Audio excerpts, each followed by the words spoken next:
si on t'enlevait tous tes outils connectés, donc genre smartphone, tablette, ordinateur pendant une journée, tu ferais quoi? Ah, ça va être dur. Ah, ça va être très dur. Je sais pas ce que je ferais. Est-ce qu'on a le droit à la télé? Je passe environ 7h20 par jour sur mon téléphone. Moi, en consommation Twitter, c'est genre... Je sais pas, genre tout le temps en fait. Je like, une photo que j'aime pas trop, je like quand même. Moi, c'est pas du temps réel. Moi, je like. You got mail. T'es tellement conditionné dedans et des fois quand tu dors, quand tu poses des questions qui n'ont pas lieu d'être, tu te dis mais attends, est-ce que j'ai fait me faire? Attends, je vais le refaire. Il y a quelques temps, j'ai été interviewée des lycéens de seconde à la sortie de leur lycée pour savoir un peu quel était leur rapport à leur téléphone portable, leur rapport à l'hyperconnexion, savoir s'ils avaient un peu conscience, s'ils se sentaient un peu pris au piège, addicts de ces outils connectés ou s'ils se sentaient en maîtrise. Et donc je vais vous faire écouter certains de ces extraits et ensuite je vais avoir la joie de recevoir Christine Canard qui est donc psychologue clinicienne, docteur en psychologie de l'enfant et de l'adolescent et ingénieure de recherche à l'INSERM. Elle est auteure du livre Le développement de l'adolescent, elle intervient dans de nombreuses conférences et la thématique de l'écran est centrale dans ses échanges avec les adolescents, dans ses recherches et d'une manière générale dans son travail. L'adolescent a ses propres caractéristiques, ses propres vulnérabilités. Le développement est une période clé, une période charnière et donc forcément ça va avoir des impacts encore plus forts. Cette thématique des adolescents va être coupée en deux parties. Une première partie avec les interviews dont je vous ai parlé, où on va parler des impacts positifs et négatifs de l'hyperconnexion sur les adolescents. Ça va nous amener à parler de construction identitaire, d'attention, d'estime de soi, de sommeil, etc., etc. Dans une deuxième partie, Christine Canard nous parlera de ses connaissances et de comment accompagner l'adolescent en tant que parent. Quel contrôle est-ce que je dois fixer? Quelles limites? Quels signes peuvent m'alarmer que mon enfant est potentiellement hyper connecté et qu'il le vit mal? Voilà, quels sont les comportements warning un petit peu et quelles sont les limites à fixer? Quels sont les comportements à adopter quand on veut aider son enfant en fait dans cette autonomie et dans cette construction face aux écrans, alors qu'on est souvent un petit peu tiraillé entre la volonté de vouloir que son enfant évidemment s'intègre et les codes sociaux d'aujourd'hui, et ça se passe beaucoup en ligne malheureusement aujourd'hui, et en même temps la volonté de créer des limites, une distance qui lui sera nécessaire pour son bien-être. Donc ça se passera dans l'épisode 2. Commençons donc cet épisode en nous glissant dans la tête des adolescents et en écoutant quels sont leurs rapports à leur téléphone portable. Je leur ai donc posé 5 questions principales et je vous laisse écouter leurs différents commentaires, leurs différentes réflexions sur ces questions. Je m'excuse par avance pour le brouhaha, c'était vraiment une sortie de lycée à côté de la rue, donc c'est plus vrai que nature. Si vous souhaitez sauter ce passage avec les interviews des adolescents, je vous donne rendez-vous directement à la 12e minute de ce podcast. La première question était donc: combien de temps passez-vous en moyenne sur votre smartphone? Vous avez tous un téléphone portable ici? Ouais. Vous êtes en quelle classe? En seconde. Est-ce que vous passez beaucoup de temps sur votre téléphone? Ouais. Vous sauriez estimer un peu ou pas? Je vais pas? vous le dire. Aujourd'hui, là, j'ai fait 1h30, mais en moyenne quotidienne de 5h23 minutes. Ok. Ouais, c'est pas mal, hein. C'est pas mal, c'est pas mal. Ça va être 6 heures, un truc comme ça. Ouais, pareil à peu près. Sachant que vous avez déjà 7 heures de cours dans une journée? Ouais. Est-ce que vous passez beaucoup de temps sur vos smartphones? Ouais. Environ 4h56 selon mes statistiques de la semaine. Ok. Ouais, Par plus. jour. Plus, ouais. En plus des 7 heures de cours. Ouais. Ensuite, je leur ai demandé quel était leur rapport au temps de travail et au smartphone. Je leur ai surtout demandé quand ils travaillent, est-ce qu'ils s'éloignaient de leur téléphone portable ou est-ce qu'ils l'avaient à côté d'eux? Avant, je l'avais même si je devais pas et c'était vraiment dérangeant. J'essayais de m'éloigner mais je pouvais pas. En fait, plus tu t'éloignes, plus tu y penses. Vous savez que ça vous empêche de vous concentrer, quoi. Ouais. Moi, j'essaie de l'éloigner, mais parfois je le reprends. Mais sinon, ce que je fais quand il faut vraiment se concentrer, je l'éteins, je le mets dans une autre pièce carrément. Ok, donc, ça c'est très bon tips. Et des fois, tu sens qu'il te déconcentre? En fait, au début de l'année, je suis 100% au travail, je me concentre vraiment, et à la fin de l'année... Tu sens que c'est plus difficile? Ouais. Ok. Je peux pas faire une chose à la fois. Je l'ai à côté de moi, mais j'essaye de pas regarder s'il y a trop de notifications. C'est dur. Ouais, c'est dur. C'est dur, ouais. Et du coup, tu sens que des fois, ça t'empêche de te concentrer? Ouais. Non, je travaille avec. Tu travailles avec? Dessus, carrément? Ouais, souvent. Ok. Pour les vidéos, tout ça, ça aide. Ok, ça marche. Et t'as pas l'impression que ça t'empêche de te concentrer parfois? Si, clairement. Ouais. Tu te disperses un peu. Ok. Et du coup, t'as pas envie d'essayer de travailler d'une autre manière, de le poser et de travailler sur autre chose? Ouais, mais c'est compliqué. Là, c'est le plus simple. Non, je regarde. Non, je regarde. Regardez, tous à côté de vous. Ok, est-ce que vous trouvez que ça vous empêche de vous concentrer ou... Oui. Ouais. En soi, ça dépend. Enfin, ça dépend si quelqu'un m'envoie des messages, quoi. Il est avec moi. Avec toi? Ok. Est-ce que t'as l'impression qu'il t'empêche de te concentrer des fois? Non, mais il y a... quand je reçois une notification, des fois, je la regarde et... Ouais, ok. La troisième question, attention, celle-là je vous invite à vous la poser également, c'était: et si on t'enlevait tous tes outils connectés pendant une journée, smartphone, tablette, ordinateur, etc., que ferais-tu? Je sais pas ce que je ferais, je dormirais. Ouais. Est-ce qu'on a le droit à la télé? Faudrait mieux éviter. Vraiment sans rien, s'il fait beau, au pire je sortirais, mais c'est compliqué. Je sais pas, honnêtement je sais pas. Je serais un peu perdu. Pas d'idée? Ouais. Je dessinerais, je ferais du ukulélé. Non mais pour de vrai, là en vacances, je pars 5 jours à la campagne et je vais laisser mon tel à Paris. Du coup, cool, voilà. Super. Vous feriez quoi? Journée, ça va. Bah... je sais pas, on parle avec notre famille, on traîne avec des amis, on fait des trucs. Ok. C'est des trucs que tu fais déjà hors de ton téléphone? Ouais, mais on le fait plus. Bah franchement, j'irais faire du basket. Du basket? Ouais. Ok. Et tu trouves que là, actuellement, le fait qu'il y ait ton téléphone, tu vas faire moins de basket que si tu l'avais pas? Bah oui, je pense quand même. Ouais, il y a des moments où tu dis flemme, je reste sur mon téléphone. Ouais, ok. Bah, ça me dérangerait pas, je fais ça souvent pendant une semaine, j'arrête Ah tout. Ouais. Ok, super. C'est plutôt bien. Ouais. Et du coup, je lis des livres. Ouais, ok. Puis je fais de l'art, donc je dessine, donc c'est bien. Super. Ouais, donc ça va en fait, t'arrives à te dire là, ça je va. coupe pendant une semaine, ça te manque pas ni rien. Non. Ok, trop bien. Je suis retiré avec mes potes. Ouais. Je pense. Ok. Parce que sinon, tu sors pas avec tes potes? Si, non mais aussi. Si, mais là, du coup... je serais vraiment obligé. Je dessinerais. Lire, dessiner et écouter de la musique. Ok. Ouais, en soi, une journée ça va. Donc, c'est vraiment un cliché que les jeunes ne peuvent pas vivre sans leur smartphone. Enfin... Non, mais vraiment, quelles activités? Moi, quand j'ai pas de wifi, je touche pas à mon téléphone. Ouais. Du coup, ça te stresserait pas, toi? Pas de soucis. Ok. Il y a eu une panne de Instagram l'autre jour et j'étais hyper bien. Je vous demandais ça, qu'est-ce que vous avez fait pendant la panne d'Instagram? On parlait par signal. Voilà, par signal. Une journée, ça me dérangerait pas trop. Ouais. Mais au-delà, ce serait un peu... Ce serait trop dur. Ouais, ok. Et tu ferais quoi du coup en dehors des réseaux?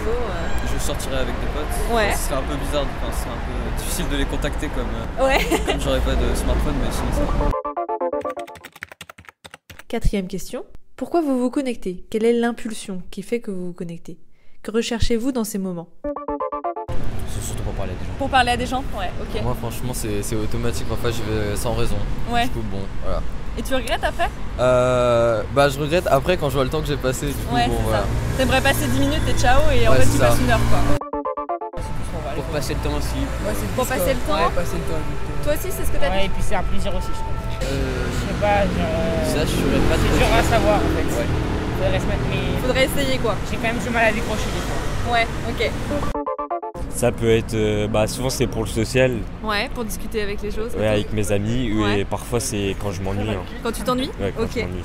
Et tu trouves quand tu te connectes parce que tu t'ennuies que t'en retires du divertissement? T'es content de cette session ou pas toujours? Pas forcément, quand je m'ennuie justement, je sais pas trop quoi faire sur mon téléphone mais j'y suis quand même quoi. Ouais, tu t'ennuies mais sur ton téléphone après ouais, quoi. c'est ça. Ok. Bah par réflexe aussi, oui. Ouais. Et, parce que je parle beaucoup à mes potes. Ok. Énormément. Pour me divertir et pour le social aussi. Ouais, ok. C'est pour l'heure aussi. Pour l'heure? Un téléphone c'est pratique pour l'heure aussi. Ouais, ok. Ouais, basique mais c'est vrai qu'on le dit pas souvent. Réflexe. À chaque fois que je joue mon téléphone, j'appuie sur le truc Instagram en bas à gauche. Ok. Ouais. Divertissement et ouais. Moi c'est divertissement et pour envoyer des messages. Ouais, moi aussi pour envoyer des messages. Cinquième et dernière question. Est-ce que vous en retirez des effets négatifs de ces connexions? Est-ce que vous avez l'impression que c'est mauvais pour vous? Oui, bah oui. Ouais. Oui, je dors tard. Ok. Je me lève tard. Je fais un peu rien. Ok. Parfois, en fait, quand j'ai pas mon téléphone, ouais. je peux rien faire sans mon téléphone. Ouais. Et quand je le récupère, je me rends compte en fait que j'ai rien à faire dessus. Ok. À part les réseaux, je fais rien. Donc c'est très bizarre. Ouais, on est un peu dans une spirale. Ouais, c'est une fois que tu l'as en main, ben tu fais rien, alors que tu pensais qu'à ça depuis tout à l'heure. Ouais, c'est ça. Ah, c'est hyper intéressant ce que tu dis. Donc du coup, t'aimerais bien mieux réussir à t'en passer? Oui, bah oui. Ah oui, bah surtout au niveau du sommeil, parfois on pense qu'on pourrait s'endormir plus tôt, et on regarde des trucs 2 secondes sur Insta et puis au final voilà quoi. C'est pareil pour toi? Non, Toi tu vois que le positif? Ouais. Est-ce que vous avez l'impression que ça a des effets négatifs sur vous ou pas du tout? C'est que du plus? Quand même. Ouais, quand même. Parce Ouais, que- quand on voit 5h30, Ouais. voilà. Ouais, on peut pas trop faire notre devoir ou... Ouais, ça t'empêche de faire des Ouais, trucs c'est que ça. tu voudrais faire Ça parce prend que beaucoup de temps. ça te prend beaucoup de temps. Ok. Ouais, c'est un plaisir, mais des fois t'aimerais bien Ouais, mieux c'est te ça. contrôler C'est un quoi. mal pour un bien. Pas vraiment de bien, mais... Ouais. Bah si, en c'est- vrai, si, c'est agréable. C'est agréable, mais des fois ça vous empêche de faire des choses. Oui, c'est ça. Le téléphone Bah portable. ça l'a été pendant une période, mais je l'ai compris très vite. Par exemple, Ok, cool. TikTok. Ouais. Pour moi, ça c'est le pire truc. Ok, t'as senti que Je suis un des seuls de mes potes qui a pas TikTok parce que j'ai compris en fait tu passes ton temps vraiment sur TikTok à scroller, tu perds ta concentration et depuis que je l'ai enlevé ça a mieux quoi. Ouais, ça va mieux. Ouais, C'est déjà super, bien. ça te manque pas. Non, Ok, top. je m'y suis habitué. Le téléphone ouais. et tout, ça a des effets négatifs. Bah oui, je passe trop de temps dessus. Tu passes trop de temps. C'est du temps que tu voudrais mettre ailleurs sinon? Ouais. Enfin, il y a des moments où je passe des heures dessus. Ouais. Et après quand C'est chiant. t'arrêtes. Ouais. Bah oui. Après, tu te dis, j'arrête de faire autre chose. Ok. Mais qu'est-ce qui t'empêche de dire à un moment genre stop, j'arrête et je fais autre chose? C'est les notifications aussi. Ouais. Ouais. Bah, tu peux pas les couper. Non, mais quand il y a un groupe, il faut que je réponde quand même. Enfin, il faut que je vois. Voilà. Oui, Ça dépend. Ah, mais si, bah, vraiment. Ma nuit de 4 heures peut en témoigner. Moi, 3h30, c'est bien. Ah, check, vas-y. Ok, donc sur vos nuits surtout, sur votre sommeil. Sur les nuits, ouais. Ok. Voilà. Je pense que ces réflexions de ces adolescents vous ont parfois surpris, en tout cas ça a pu être mon cas, vous ont parfois conforté dans votre idée, en tout cas ce sont des réactions authentiques d'adolescents, de lycéens, donc tous à environ 15 ans. Ça vous permet d'aborder cet épisode en comprenant un peu mieux quel est le point de vue des adolescents. Et maintenant on va comprendre ce rapport au smartphone grâce aux éclairages de Christine Canard. Bonjour à tous, je suis donc Christine Canard, psychologue clinicienne et docteur en psychologie de l'enfant et de l'adolescent. Et que ce soit mes problématiques de recherche ou d'enseignement, effectivement, tout porte sur depuis quelques années sur l'adolescent et le développement de l'adolescent. Donc quand je m'intéresse à l'adolescence, je m'intéresse à l'adolescence en tant que période de développement, justement, entre l'enfance et l'âge adulte. Voilà. Donc c'est vrai que parce que on a chacun nos définitions de l'adolescence. Et donc moi, dans cette adolescence-là, effectivement, ce qui me passionne le plus et qui fait l'objet de mes recherches, c'est cette période forte en construction identitaire, en questions existentielles et questions identitaires. Voilà. Ça fait un lien direct avec l'hyperconnexion parce que le développement, c'est là aussi que l'hyperconnexion va avoir énormément d'impact. Donc ça mène à ma première question. Au niveau du développement de l'adolescent, du coup, quels sont les pires impacts de l'hyperconnexion? Alors en général, je commence par les bénéfices justement. Allons-y, les bénéfices. Très bien, commençons positif. Mais oui, parce que comme justement c'est de la construction identitaire, on se rend compte en fait que les réseaux sociaux, les jeux vidéo, la connexion, enfin certains contenus, certains usages, les usages, même finalement la majorité des usages en fait des écrans finalement quels qu'ils soient et surtout du téléphone, du smartphone aujourd'hui parce qu'il fait tout, cela permet de répondre à ces fameuses questions existentielles: qui suis-je, que suis-je et qu'est-ce que je vaux? Parce que justement l'enfant qui rentre dans l'adolescence ne se reconnaît plus et l'adolescence est une période longue en processus, dans un chamboulement pubertaire dans de nombreux domaines. Donc quand on ne se reconnaît plus, on cherche qui l'on est. Donc c'est pour ça que la question identitaire, elle est hyper importante en termes de qu'est-ce que je suis devenu, qui suis-je tout à coup avec ces 50 cm de plus, etc., etc. Et donc, du point de vue pubertaire, il y a beaucoup de questions dont se pose l'adolescent et il va pouvoir trouver des réponses à ces questions en fait sur Internet. Parce que le premier usage le plus important de l'hyperconnexion, c'est l'exploration en fait sur toutes les opportunités que nous offre justement l'outil Internet. Et donc, dans cette exploration, à force d'aller à droite, à gauche, de lire, de voir des choses, effectivement, il va peut-être améliorer ses connaissances, comprendre qui il est, etc., etc. Donc, c'est le fameux « qui suis-je », c'est aussi par rapport à ce que l'on va lire, voir et entendre sur Internet. Le « que suis-je », c'est justement comment on va s'exposer. Donc, c'est hyper important, c'est tout ce qui répond à l'usage, justement, des réseaux sociaux, par exemple, vraiment de l'exposition. Donc, comment je me représente, finalement, quand je vais sur Internet, sur les forums, sur les réseaux sociaux, sur les jeux vidéo, même à travers des avatars, par exemple. Voilà.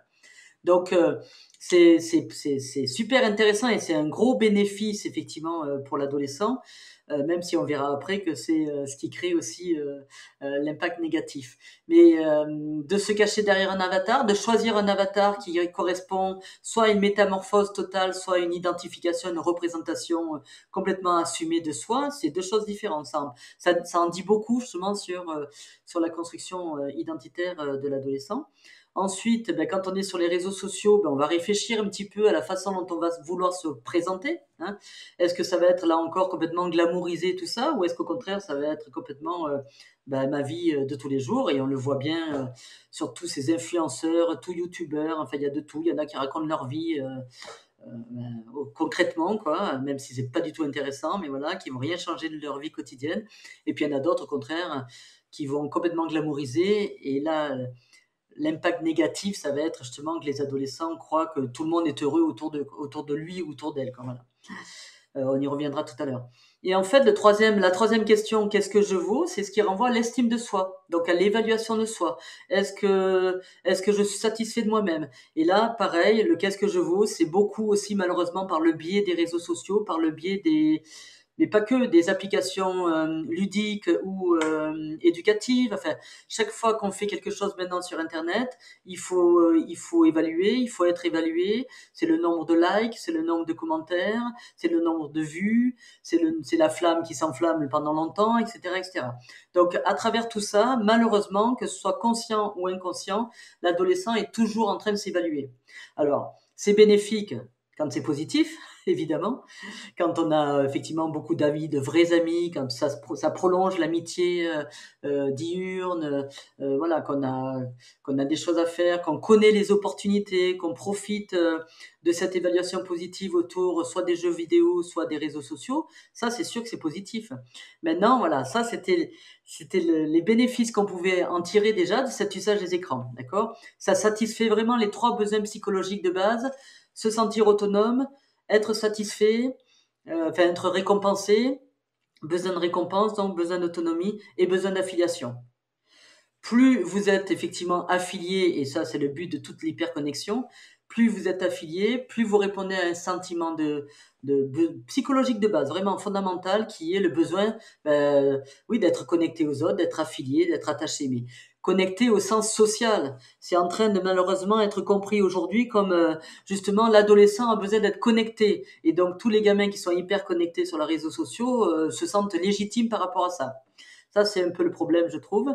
Donc, c'est être connecté, mais être affilié, c'est-à-dire attaché à des personnes sur qui l'on peut compter. C'est quand même pas pareil, hein, voilà. Et surtout, sur qui l'on peut compter en cas de détresse ou en cas de souffrance, etc., etc. Alors, combien de fois sur les réseaux sociaux on entend « Mais oui, t'es moche, tu devrais te suicider ». Donc ça, c'est pas du tout une connexion positive. Hein. Donc, le deuxième besoin, c'était le besoin de compétence, se sentir compétent, là aussi. Dès l'instant qu'on a des retours, des commentaires, des choses positives sur les réseaux sociaux, on va se sentir narcissiquement rassuré, quoi. Donc c'est compétent, voilà. On se sent compétent parce qu'on se sent satisfait.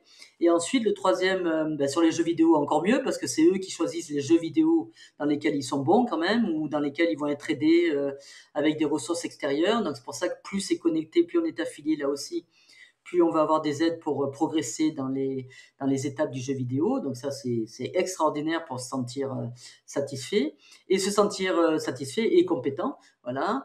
Et donc, le sentiment d'autonomie, là aussi, qui est vraiment une quête, en fait, sous-jacente à l'adolescence, hein, même s'ils savent pas trop ce que ça veut dire être autonome, on peut comprendre que ça peut leur donner l'illusion d'être autonome, parce qu'ils sont dans leur bulle, hein, derrière leur écran, dans leur bulle, et ils peuvent faire ce qu'ils veulent, comme ils veulent, quand ils veulent. Quelque chose qui va être interdit au cinéma aux moins de 13 ans ou aux moins de 18 ans même, de toute façon, c'est pas Netflix qui va les empêcher de voir ce film.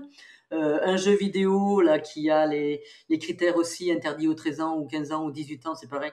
Pareil, ils peuvent les trouver, ils peuvent les trouver autour d'eux. C'est un sentiment pour eux de liberté totale, et ce sentiment de liberté totale, ils l'associent justement à l'autonomie, alors que ça n'a rien à voir avec l'autonomie. Être autonome, c'est agir et penser par soi-même.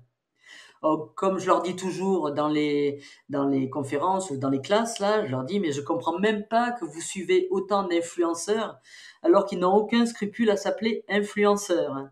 Je veux dire, donc on veut chercher à être complètement autonome, agir et penser par soi-même, et il se laisse influencer comme ça par énormément d'influenceurs. Ça, moi, ça, j'adore en discuter avec les adolescents sur ça, parce que je comprends toujours pas qu'on puisse accepter ça, mais je le comprends d'un point de vue bénéfique justement, où je sais pas qui je suis, je sais pas comment me maquiller, je sais pas comment faire, je sais pas comment apprendre, et donc on va sans arrêt comme ça écouter la vie d'autrui. Mais du coup, un des impacts, justement pour répondre un peu chaque fois en parallèle aux deux questions, un impact justement de ces influenceurs, de cette connexion dans ce sens-là, de ces réseaux sociaux-là, c'est que du coup, ils peuvent vivre par procuration, quoi. Ils vont vivre par procuration, ils vont vouloir vivre la vie que cette jeune femme, jeune homme en fait est en train de leur inculquer, sans savoir que derrière il y a toutes les marques là qui influencent justement et qui payent les influenceurs pour influencer tout le monde. Voilà. Donc ça c'est vraiment quelque chose d'hyper important et à mon avis dramatique dans la génération d'aujourd'hui, chez ces adolescents qui ne savent pas faire la part des choses justement.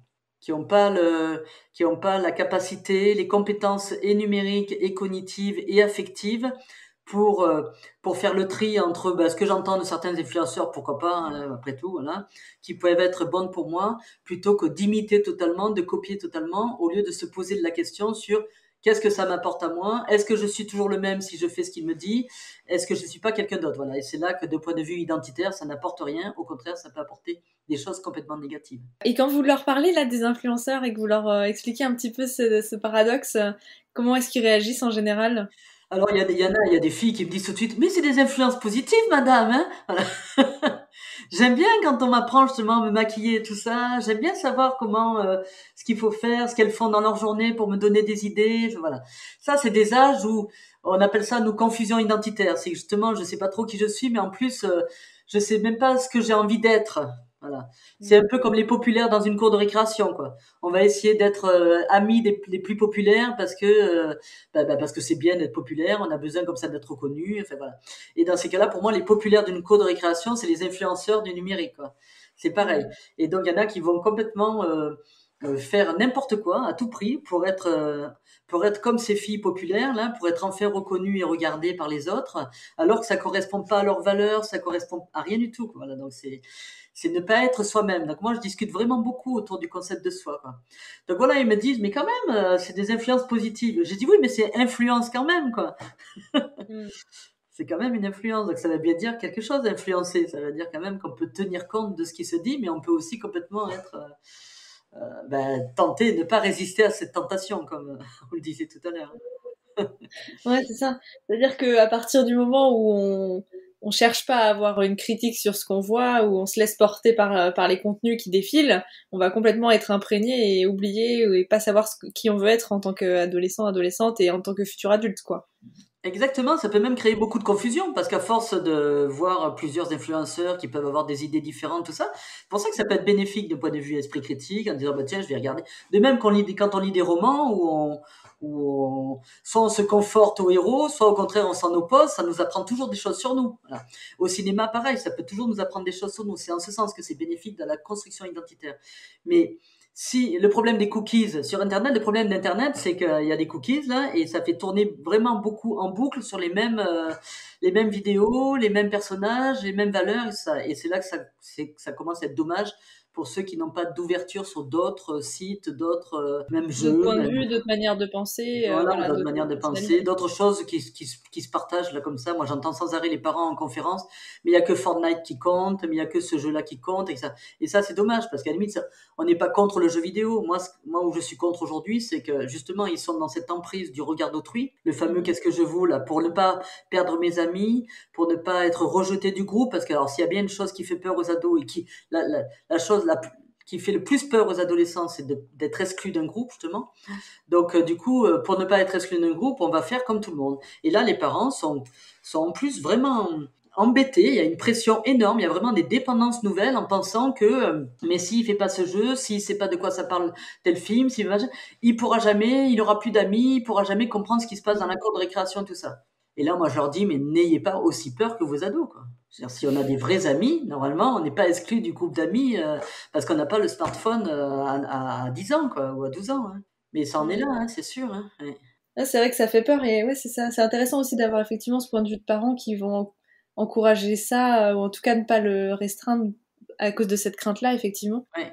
Donc j'ai interviewé des secondes et c'est vrai qu'on voyait quelques ovnis entre guillemets qui n'avaient pas de smartphone ou quoi, et en fait ils étaient dans un groupe d'amis comme si de rien n'était, c'est juste qu'ils parlaient pas de la même chose. Exactement. Il y en a un par exemple qui disait qu'il avait été accro à TikTok, qu'il avait eu une mauvaise passe et qu'il avait senti que ça l'aspirait dans une spirale dépressive quoi, et qui du coup quand il s'en est rendu compte a arrêté du jour au lendemain et va beaucoup mieux, le vit très bien, et tous ses amis ont encore TikTok, et voilà, enfin ils étaient donc comme quoi c'est pas une fatalité quoi, c'est ça que je veux dire. Non.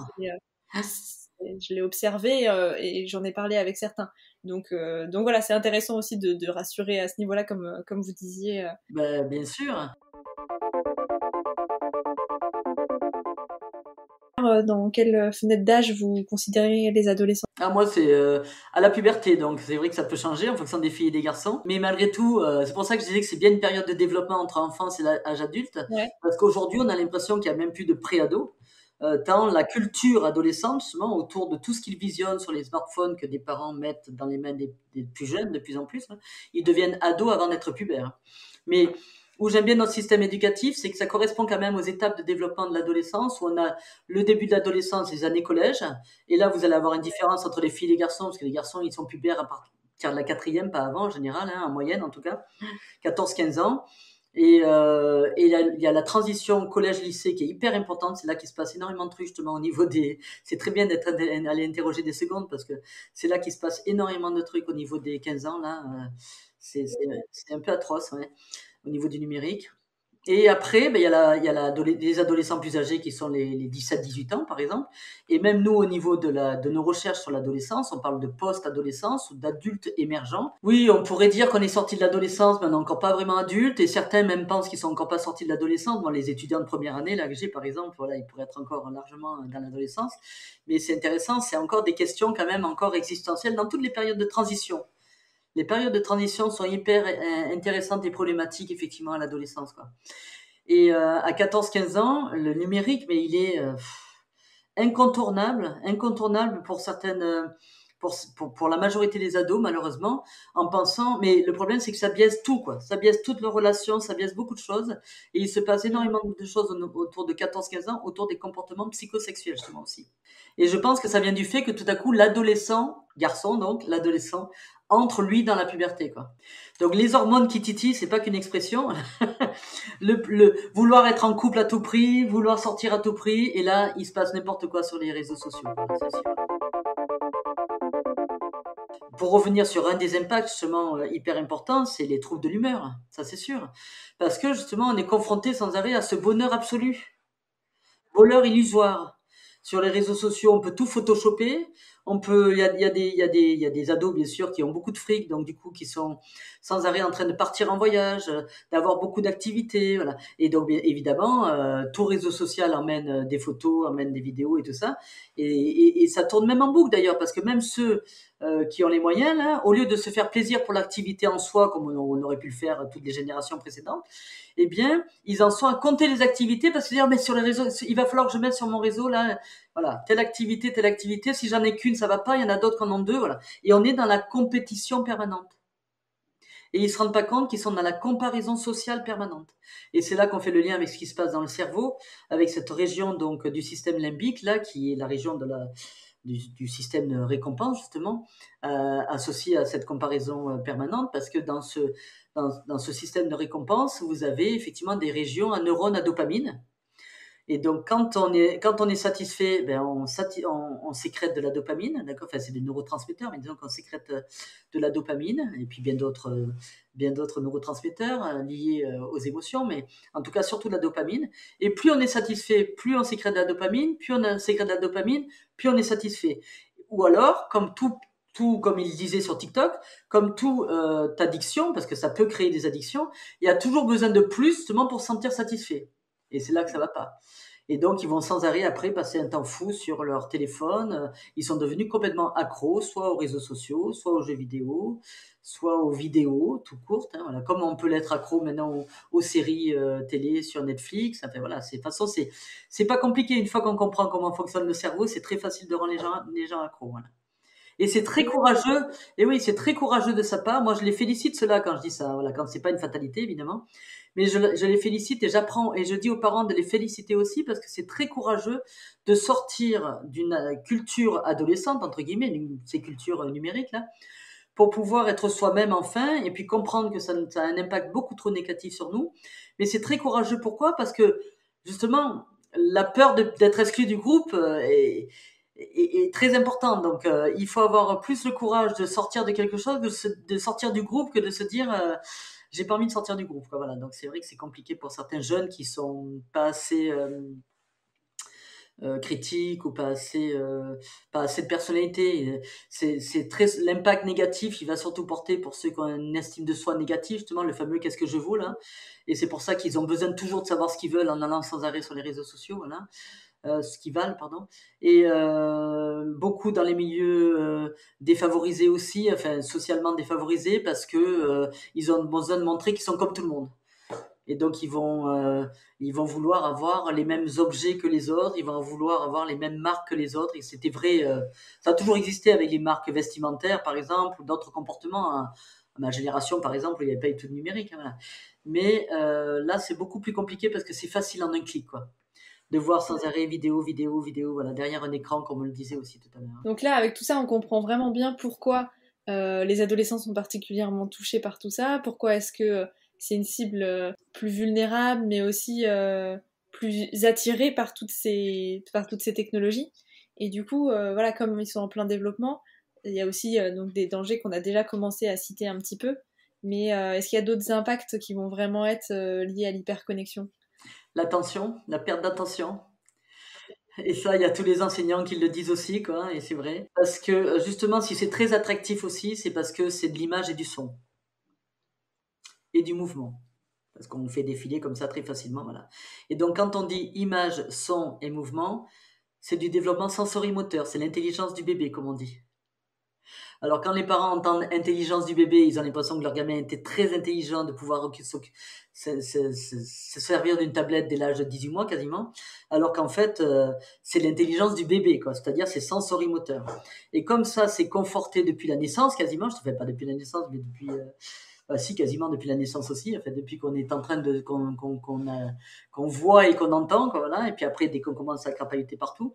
Donc du sensorimoteur, c'est hyper important et c'est conforté depuis la naissance. Donc ça renforce ces circuits neuronaux là qui font que dès l'instant que vous mettez une télé dans un bar, d'ailleurs, café aussi, restaurant, maintenant ça m'agace à cause de ça d'ailleurs, d'avoir ces télés partout là, ou dans une pièce, et bien n'importe quel bébé ou adolescent ou adulte va être attiré effectivement par l'image. Donc c'est très facile d'être attiré comme ça par l'image et le son. Et donc Jean-Philippe Lachaud, qui est mon collègue donc de Lyon, effectivement, qui travaille le spécialiste de l'attention en France, hein, vous dira effectivement que dès l'instant qu'on est comme ça attiré par les écrans, on appelle ça une attention exogène, c'est-à-dire que c'est une attention qui est attirée par quelque chose de l'extérieur, d'accord ? Or, quand on est dans une classe, ou même à table, en famille, enfin bon, dans la vraie vie, j'allais dire, quoi, eh bien, il est difficile, effectivement, de retenir, d'activer notre attention endogène, on appelle ça, c'est-à-dire qu'il demande une certaine volonté. C'est-à-dire que j'ai envie, là où je veux, là où j'ai besoin, voilà, c'est vraiment volontairement, consciemment, j'ai besoin de retenir mon attention sur le prof qui est en train de me parler, sur un cours, les devoirs, un cours et tout ça, etc., etc. Et ça devient de plus en plus difficile à force d'activer l'attention exogène, notamment des écrans, quoi. Attiré par les écrans, attiré par l'extérieur. Ça devient là aussi un vrai problème effectivement attentionnel. Comme je dis toujours aux enseignants, à moins que vous clignotez dans tous les sens, vous n'allez pas autant attirer effectivement les élèves que lorsqu'ils sont sur leurs écrans, quoi. On fait vraiment pas le poids quand même, franchement. Hein. Même s'il y a un cours très motivant. Alors il y a deux choses. Il y a à la fois l'aspect ludique, animé, imagé qu'ils ont sur leurs écrans, et il y a à la fois aussi cette crainte du regard d'autrui. Ça, c'est vraiment dû aux réseaux sociaux, justement. Et moi, j'ai vu même la différence à la fac. Hein. On voit vraiment des élèves et des étudiants qui ont peur de se tromper, du regard d'autrui, d'être humiliés dans la classe aussi, d'être montrés du doigt, d'être moqués. Vous allez voir un étudiant même qui va me poser une question et puis tout à coup regarder vite autour comme ça, là, les yeux, regarder autour de lui pour voir si quelqu'un est en train de le regarder bizarrement par rapport à la question qu'il a posée, quoi. Bon, vous voyez, déjà à 18 ans, 19 ans, ça fait ça. Donc imaginez dans une classe au collège et au lycée. Donc ça se retrouve de plus en plus. Surtout quand l'erreur est considérée comme une faute dans notre système éducatif, bien souvent. Là. Voilà, donc, mais ça, ce regard d'autrui, il est encore plus accentué depuis qu'on est tout le temps dans le regard d'autrui sur les réseaux sociaux aussi. Enfin, moi, je pense que c'est accentué. C'est difficile à faire parce qu'il y a jamais d'études qui pourront montrer l'avant et l'après, parce qu'il faudrait trouver justement ces ovnis là qui n'ont pas d'écran, qui n'ont pas d'ordinateur, qui n'ont pas de... Voilà, c'est un peu compliqué quand même. Mais malgré tout, on voit que... Enfin, moi, je l'ai vu déjà dans mon cours au niveau de l'interactivité aussi, quoi. On a cité l'attention, les changements de l'humeur, l'addiction, la crainte du regard des autres. On a déjà pas mal d'impact effectivement sur le développement de l'adolescent. Et le sommeil. Et le sommeil, bien sûr, bien sûr. Ça, pour le coup, dans mes interviews devant les lycées, ils étaient tous c'était quasiment le truc numéro 1 dont ils se rendaient compte que ça avait un impact sur eux et que c'était la conséquence numéro 1 à leurs yeux, en tout cas. Je suis contente de l'entendre, remarque. Hein. Parce que moi, je suis spécialisée sommeil, donc j'ai travaillé pendant 12 ans sur le sommeil avant de venir sur Grenoble. Là. Et franchement, tout est lié, justement. On sait très bien les effets que ça peut avoir sur le sommeil à cause, justement, de ce retard d'endormissement, de ce décalage de la phase de sommeil sur le matin. Et surtout, justement, après, une somnolence diurne et puis un problème de raccourcissement de sommeil qui fait que du coup, on supprime les cycles de fin de nuit qui sont fortement chargés en sommeil paradoxal. Et le sommeil paradoxal, c'est un des stades de sommeil qui est le plus important quand on est dans l'apprentissage, la mémoire à long terme, les tâches complexes, la régulation des émotions aussi, de l'humeur et tout ça. Donc, manquer de sommeil, c'est vrai Et puis, c'est surtout qu'il y a à la fois la quantité de sommeil, donc ça, c'est normal. Ils raccourcissent leur temps de sommeil quand ils ont classe le matin, là. Mais il y a aussi la qualité du sommeil. Parce que quand on est sur ces écrans toute la journée, ou pas, parce que heureusement, c'est régulé par l'école, mais en tout cas, 2 heures par jour suffisent. Alors, c'est vraiment pas beaucoup, 2 heures. Quand on est sur ces écrans, eh bien, la nuit, et ça, c'est Jean-Philippe Lachaud le dit aussi, quoi, on a tout à coup un cerveau sentinelle. C'est-à-dire qu'à force d'attendre un message, de vouloir envoyer le message, d'attendre qu'on regarde les trucs, de voir les vidéos qu'on nous a envoyées, de voir si on n'est pas en train de parler de nous, parce que c'est ça aussi qui est important à l'adolescent. Hein. Même s'il est contre les réseaux sociaux, il a tellement peur qu'on parle de lui que du coup, voilà, ils vont être sans arrêt en attente de tout ça, en alerte de tout ça. Et du coup, ça fait un cerveau sentinelle la nuit aussi, qui fait que le sommeil n'est plus du tout récupérateur. On a des sommeils de plus en plus légers. Et même les adolescentes que je vois là, qui me disent « Mais madame, ça va, arrêtez de nous saouler avec ça là. On met notre téléphone en mode avion. » Je dis « Non, je connais le sommeil. Je sais très bien qu'on peut se réveiller la nuit. Hein, à la fin de chaque cycle de sommeil, là, on a un micro-réveil éventuel qu'on ne voit pas quand on est bon dormeur, mais quand on est en cerveau sentinelle, justement, ou qu'on a des soucis, qu'on est harcelé, enfin qu'on a des problèmes un petit peu comme beaucoup d'adolescents quand même, des questions existentielles, justement, eh bien, il va y avoir ces micro-réveils quand même qui vont réveiller le dormeur. Et dans ces cas-là, je dis, alors quand tu es réveillé la nuit, tu fais comment dans ces cas-là? Ah, mais oui, c'est vrai, non, mais oui, là, je me réveille, j'enlève le mode avion, j'envoie mon message, je regarde le message. Donc, aucun intérêt de mettre un téléphone en mode avion, quoi. Voilà. Donc, c'est pour ça que c'est important de faire vraiment de la sensibilisation. Moi, j'adore aller dans les conférences et les classes, là, parce que il faut en parler le plus possible. Ça a trop d'impact négatif malgré tout. C'est positif du point de vue de pas mal dans le développement, là, voilà, mais le positif a aussi son revers de la médaille, quoi, voilà. Merci d'avoir écouté cette partie 1 avec Christine Canard sur les impacts de l'hyperconnexion sur les adolescents. Je vous rappelle qu'une partie 2 est prévue sur le rôle des parents, où on aura une autre intervention de Christine Canard et je vous parlerai également d'une initiative qui s'appelle Internet sans crainte. Je vous invite donc à suivre le podcast si vous ne voulez pas rater l'épisode quand il sortira et prolonger cette réflexion. Voire même entamer des initiatives en famille, des processus pour réfléchir à tout ça et se lancer des challenges. Si vous aimez le podcast, n'hésitez pas à le faire savoir en le likant sur votre plateforme d'écoute préférée. Et c'est officiel, je serai présente au Facette Festival pour sa première édition. Facet Festival, c'est un festival pour la santé mentale des jeunes et je co-animerai un atelier intitulé Moi et les réseaux, donc sur la santé mentale et l'hyperconnexion. Ça a lieu le 15 et 7 octobre aux Amarres, à Paris. Et c'est totalement gratuit, j'espère vous y croiser. Sinon, n'hésitez pas à me rejoindre sur le compte Instagram et si tu posais ton tel.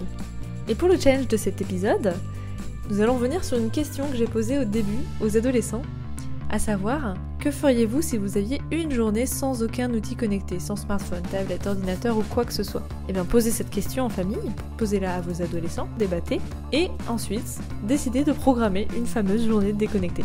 Faites-en un challenge familial, un défi joyeux et constructif, et explorez un peu ce que ça vous fait, ce que ça fait au foyer, qui a le plus de mal, peut-être que ce ne sera pas vos adolescents. Et on se retrouve dans l'épisode 2 de cette série sur les adolescents. Et je vous souhaite une bonne déconnexion. À bientôt!